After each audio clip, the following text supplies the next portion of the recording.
अस्सलाम वालेकुम friends, welcome back to my channel. हम 9th क्लास की बायोलॉजी का चैप्टर नंबर 3 स्टडी कर रहे थे, द सेल।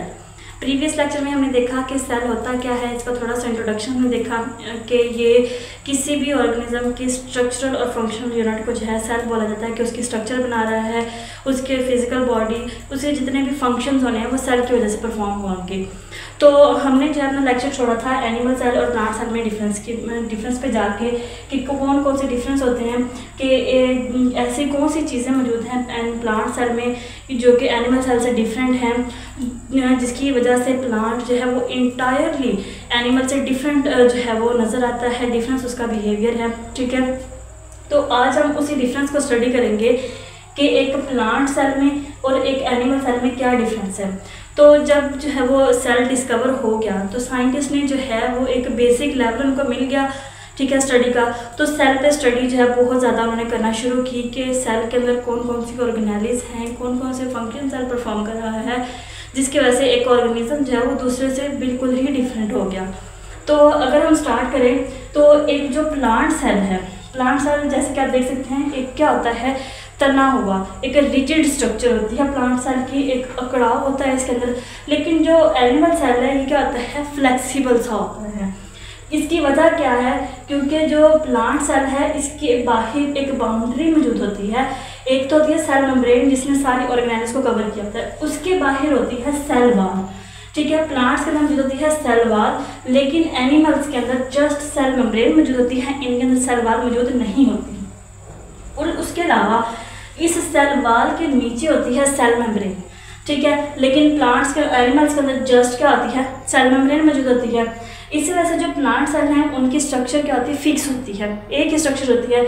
लेकिन जो एनिमल सेल हैं ये क्या होते हैं, थोड़े से फ्लेक्सिबल होते हैं कि इधर से थोड़ा सा प्रेशर आएगा तो ये उधर को क्या आ जाएंगे, बेंड हो जाएंगे थोड़ा सा। ठीक है, उसके अलावा हम देख लेते हैं कौन कौन सी ऑर्गेनेलिज होती हैं। सबसे एक जो है स्ट्रक्चर मौजूद होता है सेल वॉल और एक्सटर्नल और इंटरनल इन्वायरमेंट के दरमियान, उसे बोलता जाता है प्लाज्मोडेस्माटा।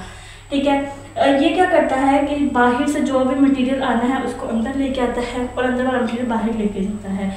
लेकिन एनिमल सेल के अंदर ऐसी कोई चीज़ मौजूद नहीं होती। एनिमल सेल में क्या होता है कि वैक्यूल्स बनती हैं, वो सेल में फ्यूज़ कर जाती हैं, फिर वहाँ से बाहर निकल जाती हैं। इस तरह जो है मटेरियल का ट्रांसपोर्ट हो रहा होता है। लेकिन प्लांट्स में क्या होता है, एक स्ट्रक्चर मौजूद होता है, एक ओपनिंग मौजूद होती है। उसके अलावा ये डिफरेंस हो गए दो।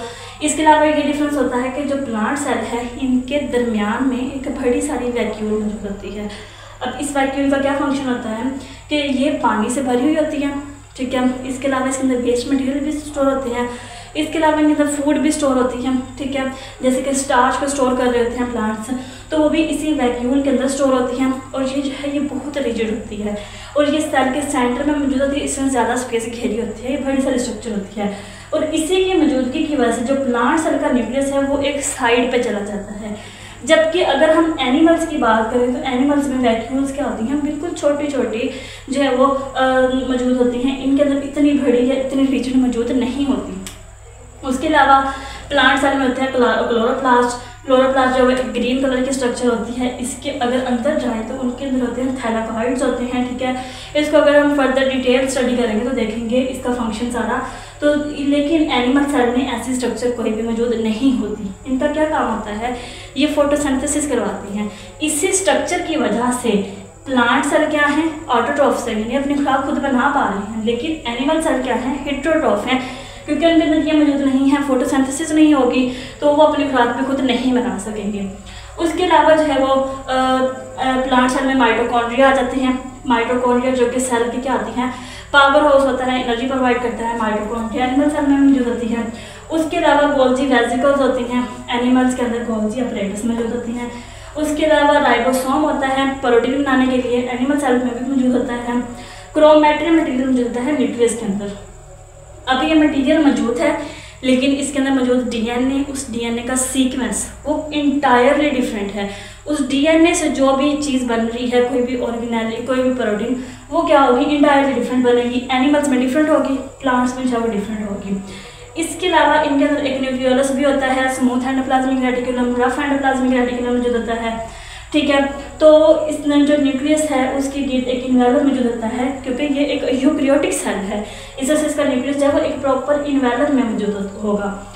लेकिन एनिमल सेल के अंदर मौजूद होते हैं फिलामेंट्स। हमने कहा था इसमें है प्लांट सेल में क्लोरोप्लास्ट, एनिमल सेल में फिलामेंट्स होते हैं। फिलामेंट्स क्या होते हैं कि जैसे ब्रांचेस होती हैं, वायर्स होती हैं, ब्रांचेस होती हैं, ये पूरे सेल के अंदर फैली हुई होती हैं, ठीक है। माइक्रो फिलामेंट्स होते हैं, इंटरमीडिएट फिलामेंट्स होते हैं, तो ये पूरे सेल के अंदर जो है वो फैले होते हैं। और ये चीज़ कुछ ऑर्गेनेल्स जो कि एनिमल सेल में डिफरेंट होती हैं, प्लांट सेल में डिफरेंट होती हैं, इसी की वजह से उनकी स्ट्रक्चर डिफरेंट हो जाती है, उनके अंदर फंक्शनिंग डिफरेंट होती है। तो हम जो है वो one by one her organelle का फंक्शन देखेंगे कि वैक्यूल है, स्ट्रक्चर कैसी है, क्या फंक्शन है, क्लोरोप्लास्ट का क्या फंक्शन है, जो रफ एंडोप्लाज्मिक रेटिकुलम है या स्मूथ एंडोप्लाज्मिक रेटिकुलम है या वैक्यूल्स हैं हमारे पास, लाइसोसोम है, इनका क्या क्या रोल है प्लांट्स और एनिमल सेल के अंदर। इसको जो है हम इंशाल्लाह नेक्स्ट लेक्चर्स में इंशाल्लाह डिस्कस करेंगे। तब तक के लिए stay connected. Thank you and अल्लाह हाफिज़।